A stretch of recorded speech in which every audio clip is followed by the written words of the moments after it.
दोस्तों, हम ज़िंदगी में सब कुछ पाना चाहते हैं, वो हमें मिल भी जाता है, लेकिन उन चीज़ों से हमें खुशी महसूस नहीं होती, बल्कि उल्टा वो चीज़ें हमें तकलीफ़ देती है। तो दोस्तों, इस तरह की एक कहानी के बारे में रोबिन शर्मा अपनी book the monk who sold his Ferrari में बताते हैं। जूलियन नाम का एक आदमी होता है जो बहुत ही अमीर होता है, जिसे ज़िंदगी में सब कुछ मिला होता है, जो दुनिया की नज़र में एक सक्सेसफुल इंसान होता है, लेकिन फिर भी वो अपनी ज़िंदगी से खुश नहीं होता। उसे समझने आ रहा होता है ऐसा क्यों हो रहा है, जबकि उसके पास महंगी गाड़ी, बंगला और अच्छा बैंक बैलेंस होता है। कहने को तो हर चीज़ उसके पास होती है, लेकिन वो सोचता है आखिर क्या ऐसा है जो मेरे पास नहीं है, जिस वजह से वो डिप्रेशन में रहता है और वो 55 साल में ही 80 साल के बूढ़े जैसा लगता है। जूलियन बचपन से ही सोचता था अगर उसके पास ढेर सारा पैसा आएगा तो वो बहुत खुश रहेगा, लेकिन उससे उम्र के इस पड़ाव पे आकर पता चलता कि वो गलत सोचता था, क्योंकि जैसा वो सोचता था वैसा नहीं हुआ। उससे अब जाकर रियलाइज़ हुआ कि पैसे से सिर्फ चीज़ें खरीदी जा सकती है, खुशी नहीं। इसी तरह उसके दिन कट रहे होते हैं और फिर एक दिन उसको अचानक ही हार्ट अटैक आ जाता है और फिर बाद में से हॉस्पिटल में भर्ती कराया जाता है। डॉक्टर भी उन्हें कहते तुम्हें डिप्रेशन और चिंताओं से दूर रहना होगा। कुछ दिन बाद जूलियन ठीक होकर अपने घर वापस आ जाता है और आकर सबसे पहले वो अपनी फरारी बेच देता है, क्योंकि वो समझ जाता है कि मुझे इन मटेरियलिस्टिक चीज़ों से खुशी नहीं मिलेगी। और फिर वो खुशी की तलाश में निकल पड़ता है और ऐसे ही करते हुए एक दिन इंडिया आ जाता है।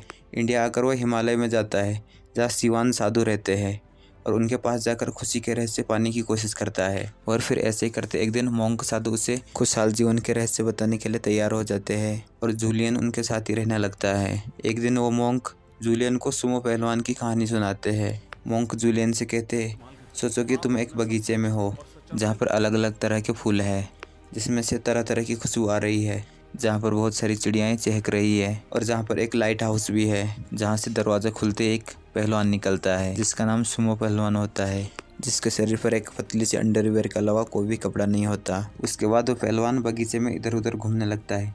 तभी उसकी नज़र गोल्डन घड़ी पर पड़ती है। वो उसे उठाने के लिए आगे बढ़ता है, लेकिन अचानक से वो गिर जाता है और गिरने के कारण वो बेहोश हो जाता है और फिर कुछ देर बाद उसे होश आ जाता है। अचानक उसको एक रास्ता दिखता है जिसमें डायमंड बिछे हुए होते हैं, जहाँ पर लिखा होता है कि यह रास्ता आपको सच्ची खुशी की तरफ ले जाएगा। वो सुमो पहलवान उस रास्ते की ओर चलने लगता है, लेकिन अचानक ही उस पर चलते ही उसकी आंखों से आंसू आने लग जाते हैं। तभी अचानक मोंक साधु कहानी सुनाना बंद कर देते हैं। कहानी खत्म होती ही जूलियन बोलता है ये कहानी एकदम बकवास है, इस कहानी का कोई भी सिर पैर नहीं है। और वो कहता है मोंक ने उसे बेवकूफ़ बनाया है। वो सोचता है कि मोंक उसके साथ टाइम पास कर रहे हैं, लेकिन मोंक ने उससे पहले ही बताया था ये एक रहस्यमय कहानी है जिसके अंदर 7 खुशहाली के रहस्य छुपे हुए हैं जो किसी भी इंसान की ज़िंदगी बदल सकते हैं। अब इसके बाद मोंक एक एक करके उन प्रिंसिपल को जूलियन को समझाते हैं। मोंक पहला रहस्य बताते हुए जूलियन से पूछते हैं बगीचा हमारे माइंड में क्या दर्शाता है। जूलियन ये बात सुनते ही चुप हो जाता है और फिर मोंक उसे बताना शुरू करते हैं अगर हम अच्छे फल देने वाले पेड़ लगाएंगे और अच्छी महक देने वाले फूल लगाएंगे तो उनसे खुशबूदार और अच्छे फल मिलेंगे, लेकिन अगर उसकी जगह हमने बदबूदार पौधे लगा दिए तो उनसे सिर्फ गंध आएगी, ना तो उनसे फल मिलेगा ना ही अच्छी खुशबू, बल्कि उल्टा बगीचे में गंदगी फैल जाएगी। तो इसे बताते हुए मोंक कहते हमेशा अपने दिमाग में पॉजिटिव सोचो, क्योंकि दूसरों के प्रति दया सहानुभूति रखने वाला इंसान ही बगीचों की फूल की तरह महकता है। उसी इंसान को जीवन में सच्ची खुशी मिलती है। वही इंसान पीस ऑफ माइंड में जीता है, क्योंकि वो व्यक्ति ना तो नेगेटिव विचार सोचता है और ना ही किसी के साथ बुरा करता है, तो इसलिए उसके पास कोई बुरे विचार भी नहीं आते, ना उसके अंदर कोई ईर्ष्या, ना जलन, ना कोई बदले की भावना होती है, क्योंकि इस तरह की सोच रखने वाला इंसान साफ दिल का होता है। जबकि बुरी सोच रखने वाला इंसान एक कूड़े का ढेर बन जाता है, जिसके पास चिंताओं के अलावा कुछ भी नहीं होता, जो अपने आप से हमेशा नाखुश रहता है, जिससे हमेशा ज़िंदगी से शिकायत रहती है। दूसरा कहते बगीचे का लाइट हाउस हमारे दिमाग में हमारे गोल को दिखाता है।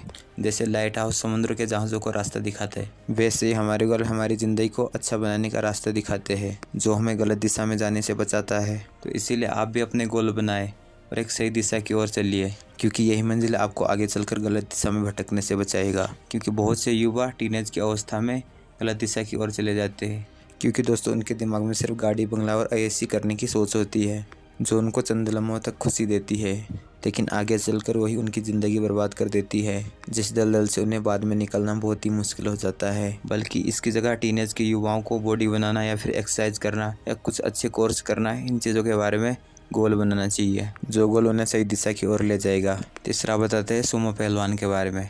वो कहते हैं सुमो पहलवान केजीएन का प्रतीक है। केजीएन एक जापानी शब्द होता है जिसका मतलब है लगातार सीखते रहने वाला, जो लगातार इम्प्रूव करता रहता है। क्या आपने सोचा है सुमो पहलवान इतना बड़ा पहलवान कैसे बना होगा?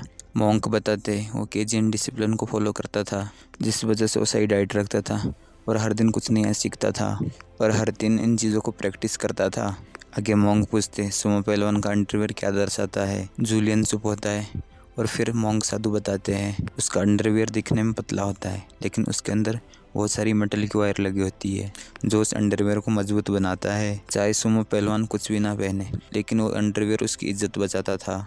तो इसी तरह मोंक साधु कहते सबको सेल्फ कंट्रोल करना सीखना चाहिए, क्योंकि बहुत सारे सेलिब्रिटी नेम फेम पैसा सब कमा लेते हैं, लेकिन वो ज़रूरत के टाइम पे सेल्फ कंट्रोल खो देते हैं, जिस कारण उन्हें बहुत बुरे तरीके से ट्रोल किया जाता है।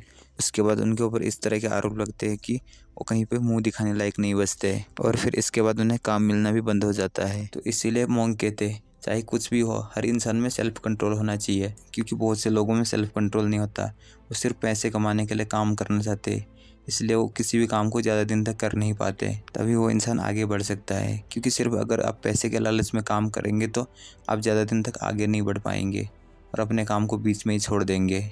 आगे 5वां रहस्य बताते हैं गोल्डन वॉच के बारे में। वो कहते हैं कि गोल्डन वॉच हमारे जीवन के वक्त को दर्शाता है, क्योंकि चाहे तो कोई भी व्यक्ति इन 24 घंटों में अरबपति बन सकता है या फिर कोई भिखारी, लेकिन हर कोई इन 24 घंटों को सही तरीके से यूज़ करना नहीं जानता।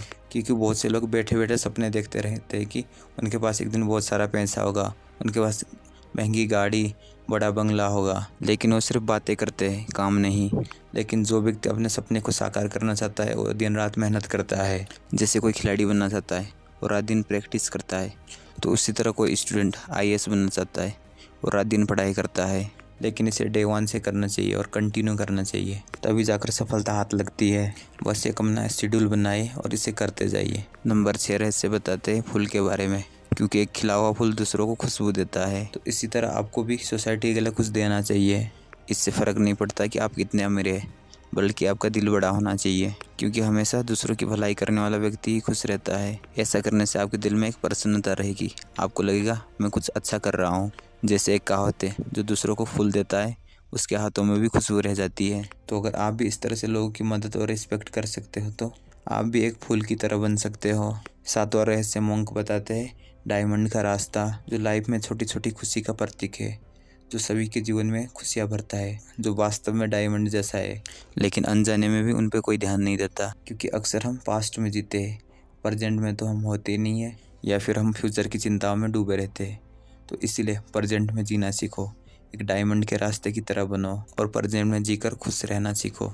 जैसे हो सकता है आप अपने फैमिली के साथ बैठकर बात कर सकते हो, कोई अगर राइटर हो तो आप बुक लिख सकते हो, चाहे तो आप गार्डन में घूमकर फूल देख सकते हो, चाहे तो आप बच्चों के साथ खेल सकते हो, कुछ अच्छी किताब पढ़ सकते हो, या फिर दोस्तों के साथ घूम फिर सकते हो। क्योंकि ज़िंदगी की असली खुशी यही है। क्योंकि अगर आप पास्ट और फ्यूचर की चिंता में डूबे रहोगे तो आप प्रेजेंट में जीना भूल जाओगे, क्योंकि ज़िंदगी की असली खुशी प्रेजेंट मोमेंट में और अपनों के साथ ही है। तो दोस्तों यही थे मोंक के 7 रहस्य जो उन्होंने जूलियन को बताए, जिससे जूलियन ने समझदारी के साथ खुशहाल भरी ज़िंदगी जीना सीखा। तो बस दोस्तों इतना ही था। आशा करता हूँ आपको ये बुक समरी पसंद आई होगी। तब तक के लिए धन्यवाद। तो मिलते हैं हमारे किसी और बुक समरी में।